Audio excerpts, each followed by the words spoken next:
doubt, and to know you is to love you and to know so little else. I need you. Oh, how I need you. Oh, how I need you. Oh, how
This place is trying to break my belief, but my faith is bigger than all I can see. What I need is redemption. Come on! What I need is for you to put me back on my feet. Oh, oh, oh.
I see your face, and I won't live that your will be done, and I won't stop till your kingdom comes. Come on, you are, 'cause you are my freedom. We lift you higher, lift you higher. Your love, your love, your love never ends.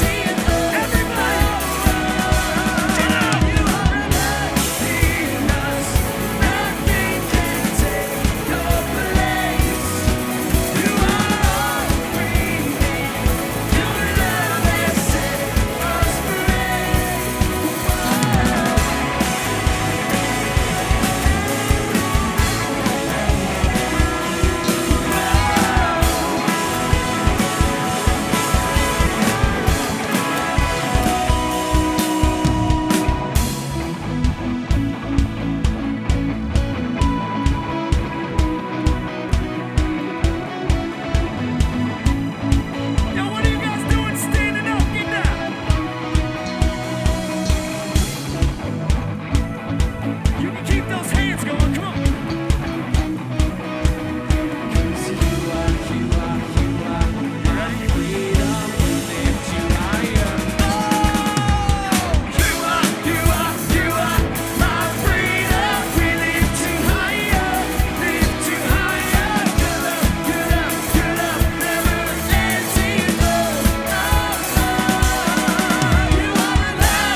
Come on, we're gonna sing a song. We know that our God's love is vaster than the ocean. It's wider than the earth. God, our God's love is so deep and wide, it's incomprehensible. His love never, ever, ever fails. We're gonna declare that to you right now, all together as a student body. We're saying His love, our God's love, Jesus' love never fails. Come on, sing higher.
us, everyone, to quick go find a seat in a chair as soon as possible, and then we're gonna get started.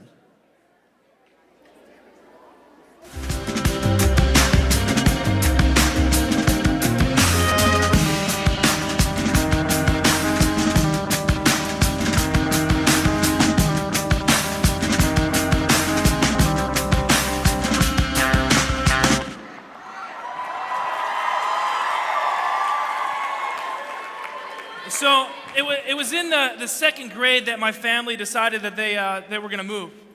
And so we had to come to a new neighborhood, which meant a new school, which meant new friends, because I didn't have any friends at this new neighborhood. And I don't know about you, but the idea of making friends, I mean, it just kind of was like a daunting task. It was something that I was like, I don't know if I'm looking forward to this. And the way that you made friends at Hanover Highlands, my elementary school, here's the way that you made friends. At recess time, we would head out onto the field, and even though you weren't allowed to play tackle football, we played touch, and when the teachers weren't looking, it was tackle. That's how it worked. And so that's how I had to make friends in second grade. And here's how it worked. I thought, it's an interesting ritual, rite of passage kind of thing that you show up into school, and the guys want to find out how tough you are. It's kind of what you do in second grade. And you as a new student, you want to show up and show them how tough you are too, and how athletic you are, smart or funny or whatever it is. And so this was the proving grounds for making friends. And I thought it was just kind of interesting. I probably didn't think about it then. I think about it now. Really interesting that was like every play, I'd get the ball. I was like, wow, these guys think I'm awesome. This is great. No clue that they're just like, let's beat this kid up and disguise it as playing football. So every play, I'm running as hard as I can. Bam! Man, Dory, you tackle hard. She brought the football. I mean, we didn't go to the same school. I'm just kidding about that one. But that's really how it went. And it didn't even dawn on me that, like, towards the end of recess, like, the other team is, like, throwing interceptions to me. I'm like, that guy just threw me the ball. Like, and then the pile comes on. And here's the whole deal with making friends. The number of friendships and the depth of those friendships was going to be determined by whether or not you cried or complained or went and told the teacher about how mean people were. So I didn't get any friends that year. I'm just kidding. I didn't cry or complain. I got a couple friends. Actually, I'm still friends with some of my friends from grade school. It's kind of cool. But making friends, we kind of go through this different process of making friends, and it's kind of different at different times for different people. Making friends for Jonathan and David was very different than that. Here's what you need to know about Jonathan and David. Now, their story goes like this. David, he was kind of a farm boy. He wasn't kind of a farm boy. He was a farm boy. And he kind of lived where they took care of animals, and he was kind of the youngest. He was the youngest son, and he kind of got all the bad jobs. And so he was a farm boy. He was a shepherd. He was always out kind of taking care of animals. And Jonathan was, he was the son of the most powerful man in the country. And so you wouldn't call him a city guy, but he got to travel wherever his dad went. He got to go wherever he went. He was kind of part of his entourage, and they would go visit different places. And this, at the time, it was a military culture. And so Jonathan got to kind of be trained in that as well.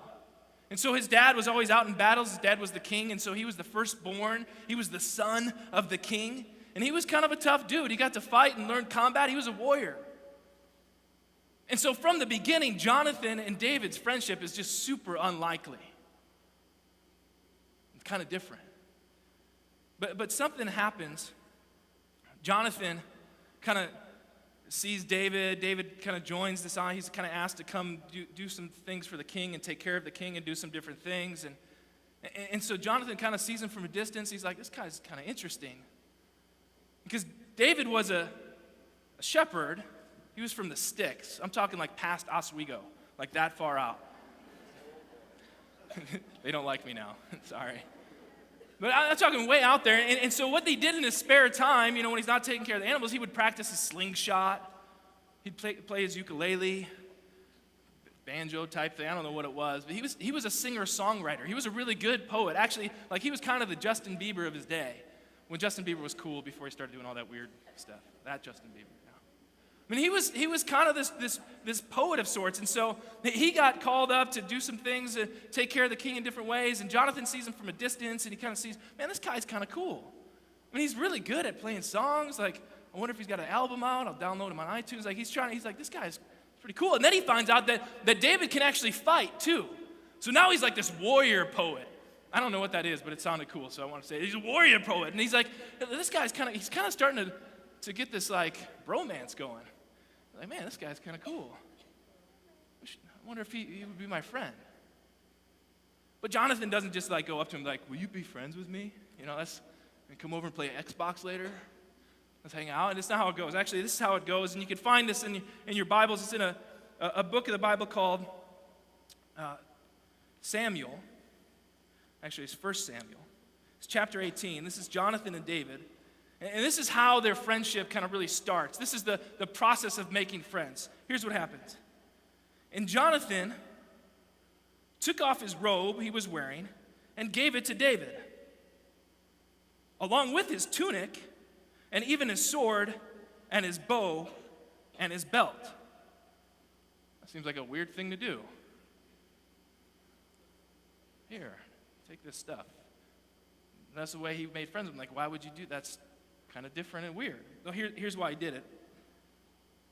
The chapter starts off with, Jonathan became one in spirit with David, and he loved him as himself. And he made a covenant with David, this commitment with David, because he loved him as himself.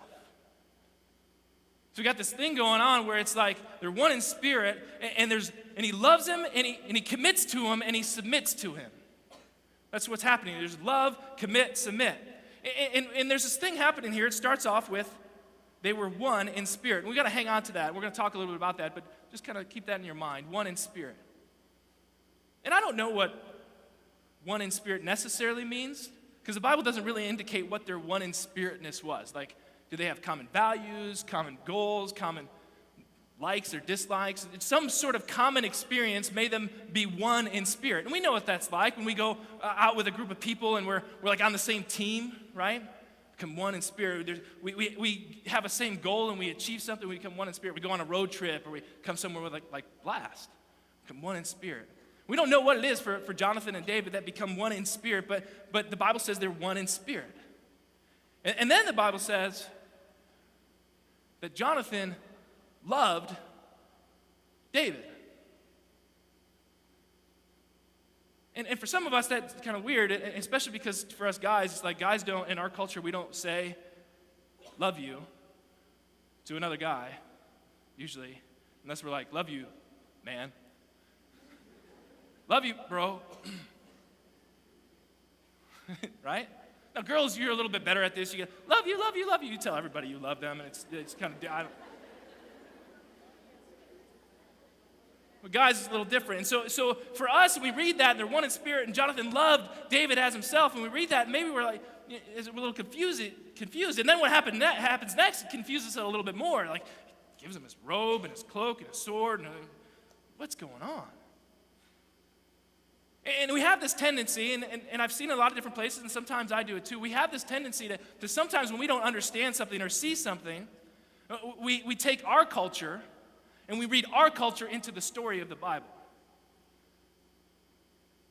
And we got to be careful in this situation because in our culture we kind of want to take what's happening with us and the way we understand the world, and we want to say, oh, the way that I interpret that is the way that this must be what's happening with David and Jonathan.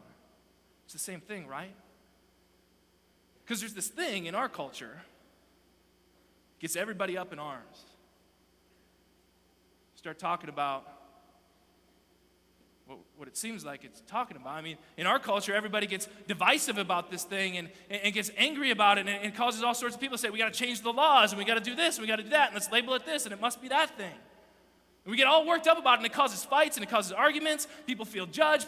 And that thing that we feel in our culture, that we think we see this, and we hear this, and we see he loved him, and we start reading it, and we're like, I don't understand it. And we have this tendency, and we could have this tendency, I'm not saying we're doing this, but we could, to think, oh, that thing that we've got going on in our culture, look, it's here in the Bible.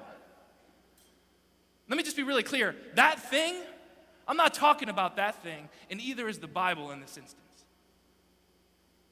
There's something that's happening, that thing in culture that we want to label this. That's not this. This is this David and Jonathan thing. And I call it this David and Jonathan thing because I don't think we have a good word for it in our culture. When two people of the same gender care about each other and have this kind of relationship where it seems to have some intimacy, we want to say it's a certain thing. It's not that thing.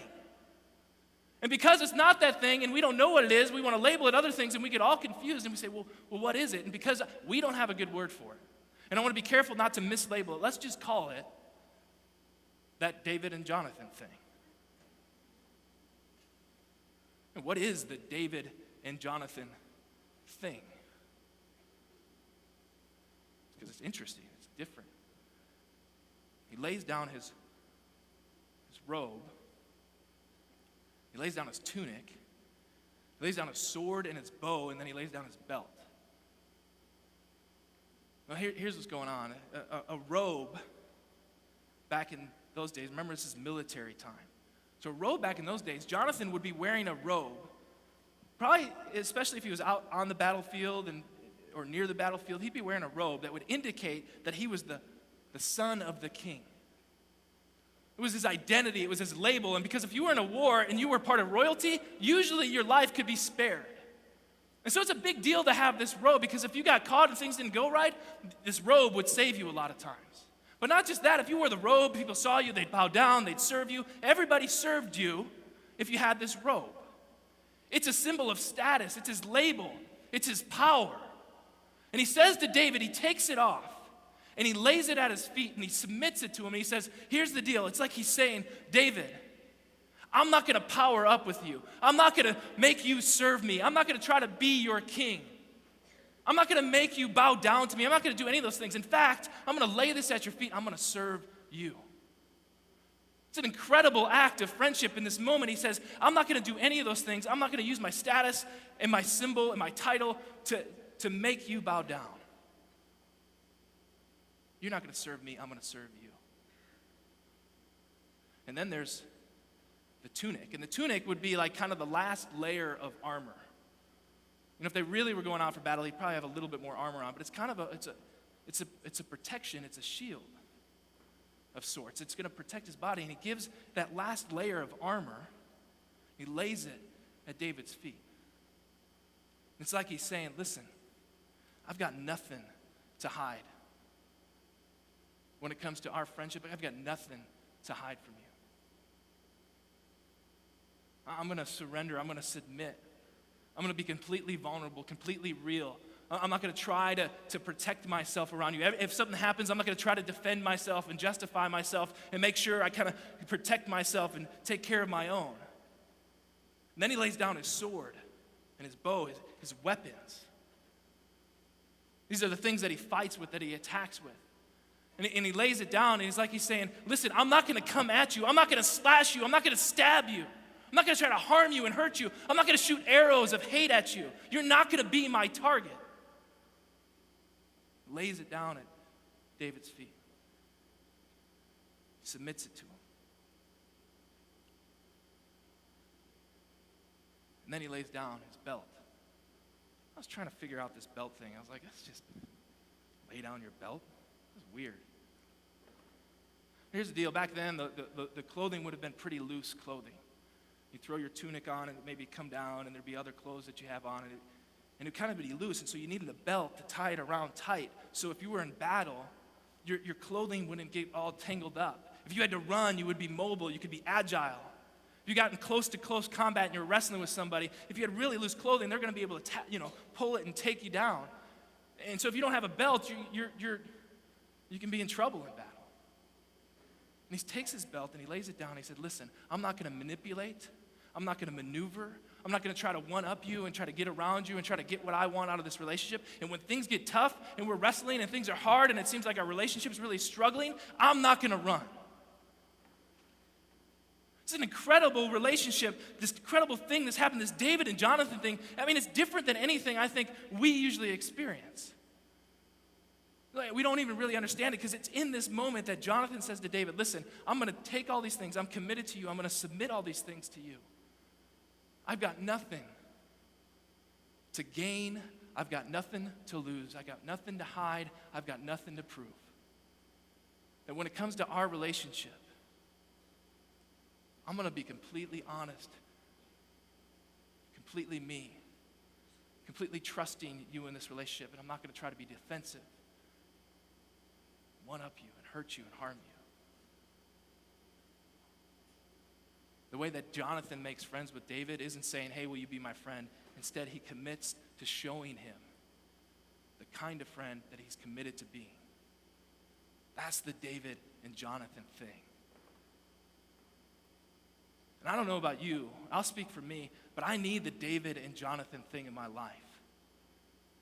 Because I hate that in relationships, I have to always try to maneuver and see if I can manipulate my way into getting the thing that I want out of it. I hate in relationships feeling like I have to hide and I can't be myself. And if there's something I'm struggling with or dealing with, that I can't tell anybody about it. And so I have to be fake and I can't be real. And I hate having to feel like I have to attack back if somebody attacks me. I mean, I don't like that anymore. I don't want to be like that. I don't think you want to be like that. And I need a relationship where this David and Jonathan thing is at the center. And I don't just need it with people in general. I need it with some of my peers, some other guys in my life that are like me, going through the same things that I could say, man, can I have this kind of relationship, this kind of safety with you? I need it with somebody older than me, a mentor type person that can look into my life and say, listen, there's stuff in your life that you're trying to protect and hide. There's stuff in your life that you're hurting people and you're wounding people. I need someone like that. Here's the problem with that, though.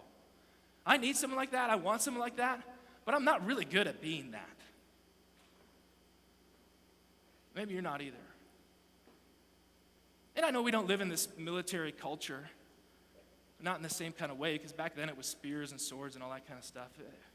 We live in a little bit different culture, but I think we have the same thing going on. We have our cloaks that we wear, the things that we identify, the things that we say are our status, our label. The thing that makes us who we are and tries to make sure that people understand where we kind of rank.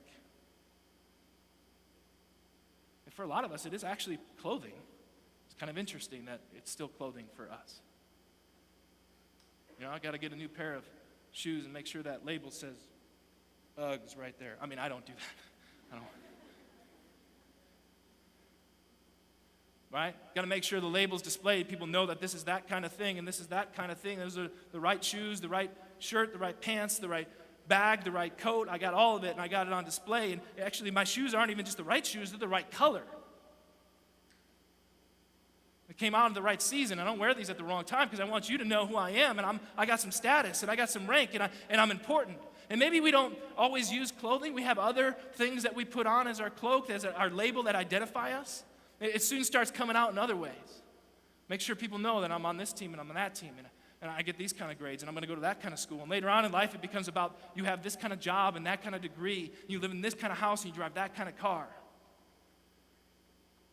The thing about these labels and these identities is that we eventually just kind of take our cloaks and we hide behind these things.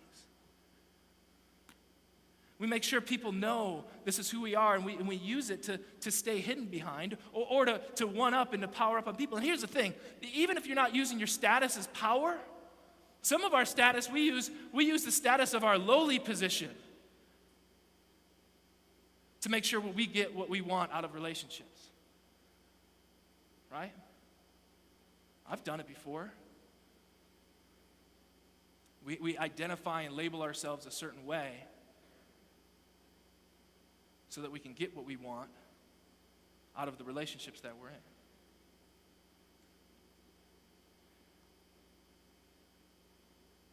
It's not just about our cloaks. We also have this thing happen in our lives where it's just a matter of time before we go through something that other people hurt us and they manipulate us and they lie to us and they gossip about us and they backbite and they backstab and they disappoint and they break their promises. And soon enough, as those things kind of happen, we kind of get in this place where like, you know what? I don't trust people. I mean, who can I trust?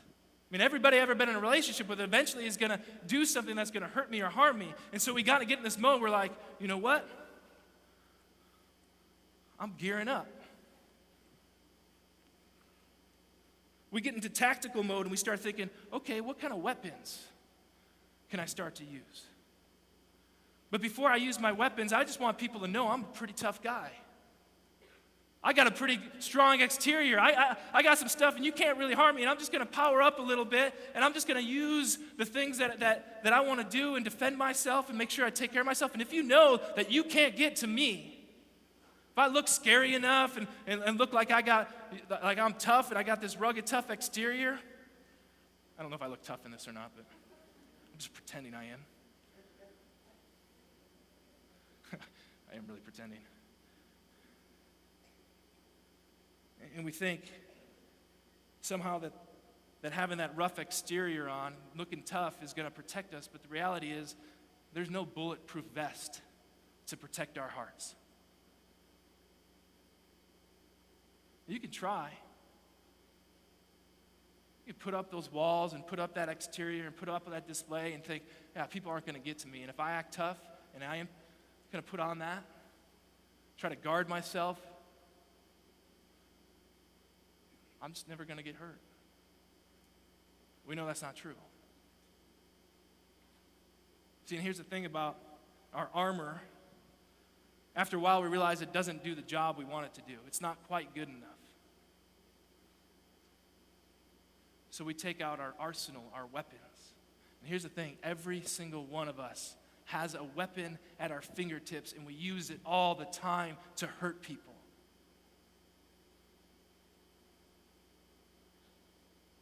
Just send that text. That's all I got to do. It's right here. It's the strongest weapon we've had in a long time. I can take people out with this thing. I can humiliate them. I can make them feel like the lowest of lows. I can build an army with this thing. Get everybody against that person. You think you can hurt me? Well, I'm going to hurt you. I'll put this out on Facebook. That's what I'm going to do. I'm going to get a video. It's going to be awesome. It's going to go viral. You're going down.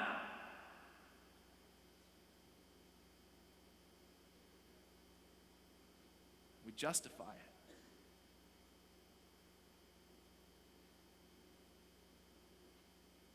They hurt me first. They started it. You know what starts to happen after a while?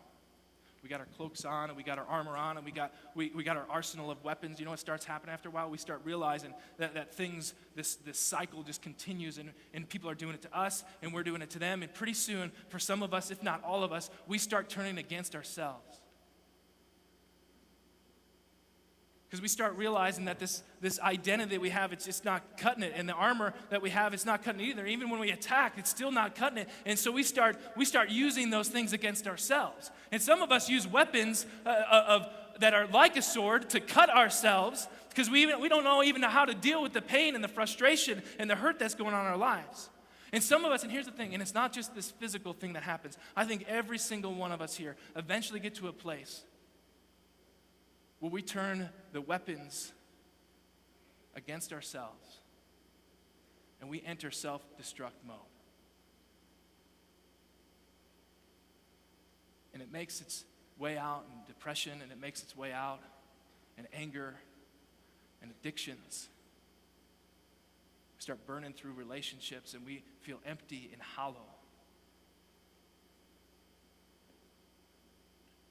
See, I need that David and Jonathan thing. I need someone in my life that'll take off the armor. Somebody in my life that'll lay down their arsenal and their weapons. Someone in their life that'll say, you know what? My identity isn't cloaked behind things, that I'm done being somebody that I'm not and just laying it down. I need somebody like that in my life. But here's the thing. I get so caught up in my cycle. This cycle of bitterness and hate and hatred and trying to serve myself and do things for myself. I get so caught up in that even my attempts at trying to lay those things down, and trying to serve others and do things for others, and I see this stuff, this kind of friendship, even my attempts, they fall way short of the mark. So I don't just need somebody that's going to lay those down. I need to be that person, but I need somebody to go first. That's what we want, right? Somebody to go first.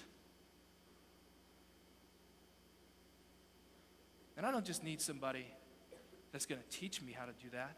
I just don't need somebody that's going to model how to do that. I need somebody that's going to redeem the ways that I don't do that. Somebody who's going to go first and redeem all the ways that I've messed up. That's what I need. And here's the good news. The one we talked about last night, he did go first. Jesus went first. He laid down his life. People have been proclaiming it since the time that Jesus lived. People have been proclaiming that Jesus, in his very nature, was God, like we talked about last night. But he didn't consider equality with God something he would grasp, something that he would take hold of, which is interesting because it's the thing that we all want to take hold of, isn't it? That's our sin. Talked about it last night. We want to be God, and Jesus said, I am God, but I'm not going to act like him. And he surrendered his title and his power. And he became a man. He went through what you and I went through and go through. He became like us, and he humbled himself. And he took on all the things that we've done and messed up, and he goes as far out to the reaches of the farthest, most self-destructive thing that I've done, and the most self-destructive thing that's ever been done in history. And he takes all of that, and he brings it back into himself, and he takes all the ways that we've fallen short of trying to love others and serve others, and he brings that back into himself. And the things that we've done that have been self-destructive and world-destructive and have broken things apart, all those things, Jesus said, there's going to be an end thing that happens to that. And it's going to be destructive, and it's going to be death and decay. And he took all of that destruction and death and decay, and he put it on himself. The end consequence to all the things that we mess up, he took on himself. And it tortured him. And it mocked him, and it killed him. And he took all that stuff that he embraced, and he buried it in the grave. And then he came back to life.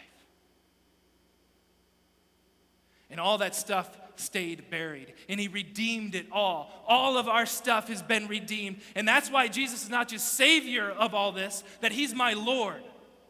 And when we start living that way, we start living the way where we say, Jesus is my Lord, and not just me personally, but me and you together. When we start doing that together and we start doing that in community, that community is going to look radically different than anything the world sees.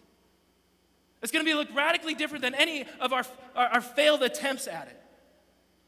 It's going to look radically different, and people are going to take notice. We're going to take notice, and we're going to step into this radically different commitment and submit relationship, this David and Jonathan thing that drives us and directs all that we do. And here's what that would look like. It's the best picture that I could find, at least that's written down, of what that looks like when a community does that together, that puts Christ at its center.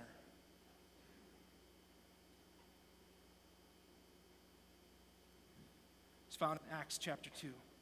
Those who accepted this message were baptized, and great numbers were added to them that day. They devoted themselves to the apostles' teaching and to the fellowship and the breaking of the bread. Everyone was filled with awe, and many wonders and miracles and signs were done by the apostles. All of the believers were together and had everything in common. Selling their possessions and good, they gave to everyone as they had need. Every day they continued to meet together in the temple courts. They broke bread in their homes. They ate together with glad and sincere hearts, praising God and enjoying the favor of all people. And the Lord added to their number daily those who were being saved.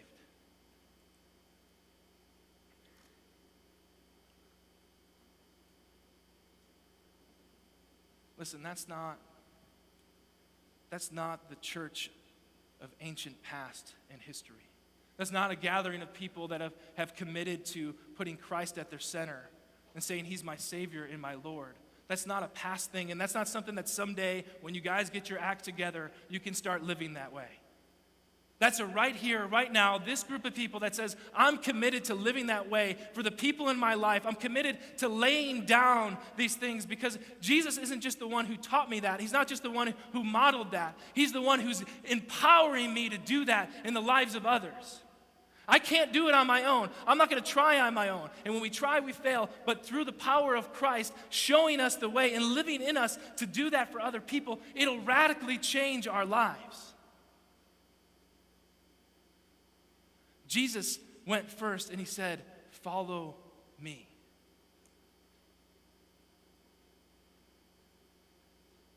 And I want to know,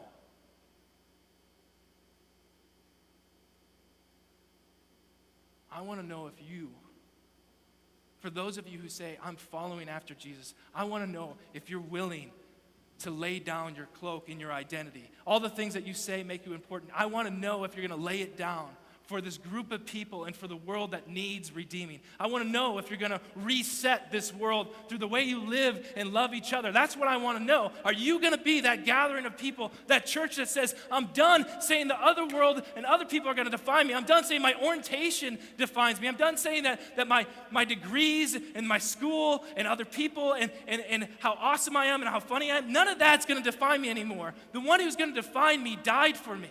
He's the only one, so I don't have to hide. I don't have to try to gain one up on people. I got nothing to lose and nothing to prove. I'm going to lay it down. I want to know, is anybody ready to do that? And I want to know if somebody's going to pick up their armor and say, you know what, I don't need to defend myself. I don't need to run. I don't need to try to justify my actions and make sure that everything's covered. I don't need to hide behind these things. I'm not perfect. I want to know, is there anybody in this group of people right here, right now that's saying, I'm going to lay it down. I'm done living that way.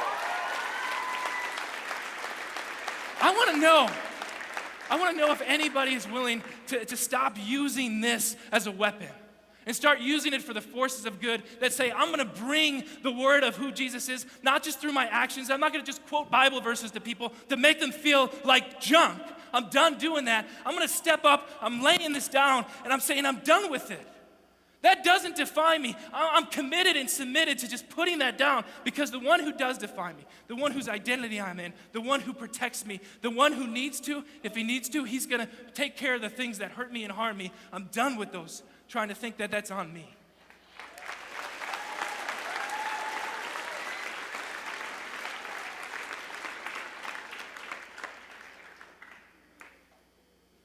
Please hear this. Don't let the motivation to do that stop with your claps. Don't let it stop with your text that blast was awesome and it changed your life. So the only way it's going to change your life is if you step into a relationship and do that David and Jonathan thing with each other. Starting now.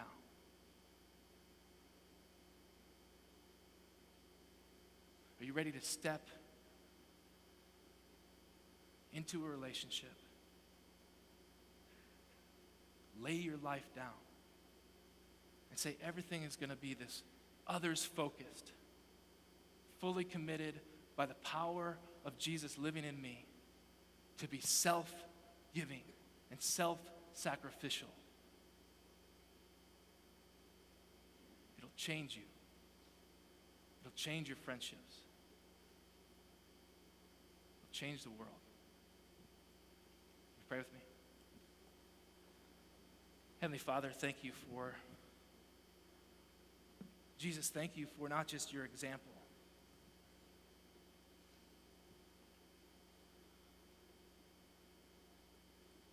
not just for your model, but for your redemption, for your renewal. Jesus, we can't do this David and Jonathan thing without you. We want to be one spirit. And God, just as David and Jonathan saw a foreshadow a glimpse of who you were before you even came, that we get to look back in history and proclaim your life and your death and your resurrection. We get to proclaim it and live it. And God, help us do that in our relationships, in our friendships.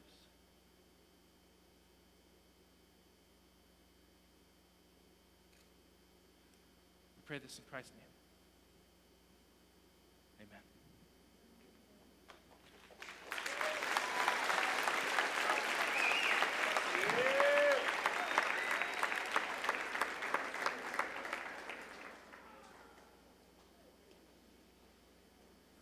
My name is Austin Werner. I'm a junior in high school, and I've been attending Stuco for 3 years. Going into my 8th grade year, my parents told me that I was gonna have to move. To think that I would be uprooted and have to move to somewhere I didn't know was absolutely terrifying, and I didn't know what to do. My name is Megan Wurst, and I'm a senior in high school. I've been at Stuco for the past 2 years. Throughout my life, I've moved all over. I was born in Naperville, but then we moved to Texas, then Florida, then Georgia, New Jersey, back to Illinois, to Nevada, back to Illinois. Forming relationships was just hard with all the moves. I used to be the most talkative person ever, and then I became the bookworm. Questions came in my head like, why is it happening to me? Why did God choose it for me? Why do I have to move across the country, not someone else? And so inevitably I got mad at my dad, my family, God. Honestly, it was one of the most scary things I've ever had to go through.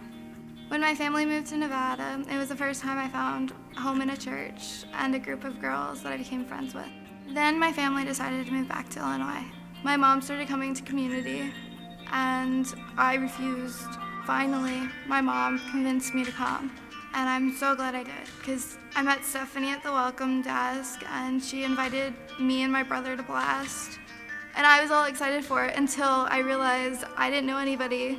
I didn't know anybody who was going. I didn't know who I was going to be in the room with, and I was just terrified. And then Blast came around, and I found out Stephanie was going to be my small group leader, and I just met the most amazing, wonderful girls I've ever met. So we moved here and started attending community. I didn't know a single person, but then Jared and Scott decided to invite me to their small group, which would eventually change everything. My small group now today still meets 3 years running. It's been one of the best things for me. It keeps me connected with God, keeps me connected with boys that are in my school. I wouldn't have imagined that this relationship that was a simple request to come to small group would ever flourish into what it is today.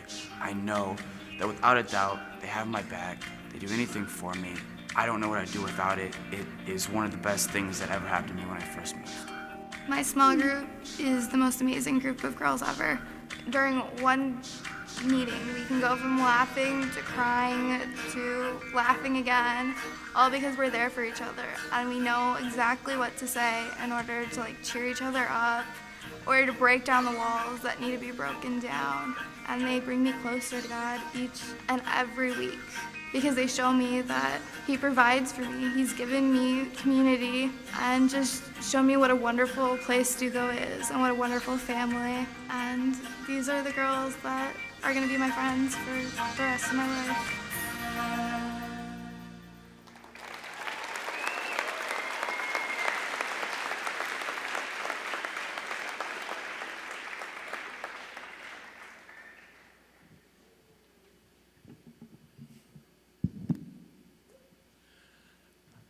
We're going to dismiss to these small groups in just a moment. And I'd love for you guys just to remember, it's not about getting in a circle and asking a few questions.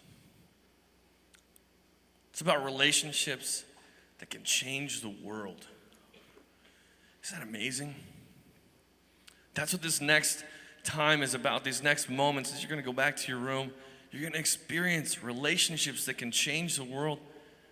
And it takes you being willing to invest in those relationships. You being willing to go after that Jonathan David kind of thing. That's what it takes. So I'd encourage you, not just in his next moments, but just going forward from here. No, it's more. It's more than an hour of conversation. It's all about those relationships. All right, we're going to go to small group. One one little thing, the Blast Bookstore, they're distributing t-shirts. They say they've got about 100 t-shirts that haven't been claimed by people who paid. So if you haven't claimed yours yet, if you could just go by there sometime in the next few hours, that'd be great. Other than that, go to small groups. These relationships will change the world. Let's do it.